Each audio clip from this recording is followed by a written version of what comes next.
নমস্কার বন্ধুরা, আজকে চলে এসেছি নতুন একটা ভিডিও নিয়ে। আজকে হচ্ছে বোয়াল মাছের রসা। তার জন্য বোয়াল মাছটাকে নুন হলুদ মাখিয়ে রেখে দিয়েছি, আলুটাকে ভেজে নিয়েছি। বোয়াল মাছের মধ্যে দিয়ে দিচ্ছি জিরে ধনের গুঁড়ো, লঙ্কার গুঁড়ো, নুন, হলুদ আর দিয়ে দিচ্ছি ধনেপাতা বাটা। কড়াইয়ের মধ্যে দিয়ে দিচ্ছি সর্ষের তেল। তেল একটু গরম হয়ে আসলে ফোড়নে দিয়ে দিচ্ছি জিরে, তেজপাতা, শুকনো লঙ্কা, রাঁধুনি। এবার আমি মাছের মধ্যে মশলাগুলোকে দিয়ে খুব ভালো করে মেখে নিচ্ছি। ভালো করে মাখানো হয়ে গেলে আমি মাছটাকে তেলের মধ্যে দিয়ে ঢাকনা বন্ধ করে কিছুক্ষণ রেখে দিচ্ছি। ঢাকনাটা খুলে নিচ্ছি।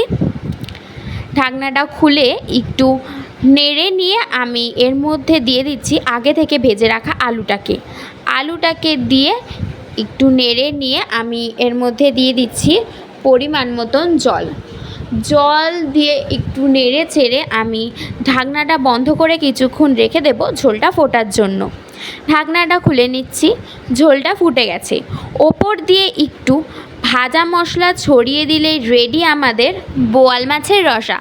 রান্নাটা কিন্তু বাড়িতে করবেন, খুবই সুস্বাদু এক রান্নাটা কেমন লাগলো কমেন্ট করে জানান। ভিডিওটা ভালো লাগলে লাইক করবেন, শেয়ার করবেন ও আমাদের চ্যানেলে নতুন হয়ে থাকলে সাবস্ক্রাইব করবেন। ধন্যবাদ।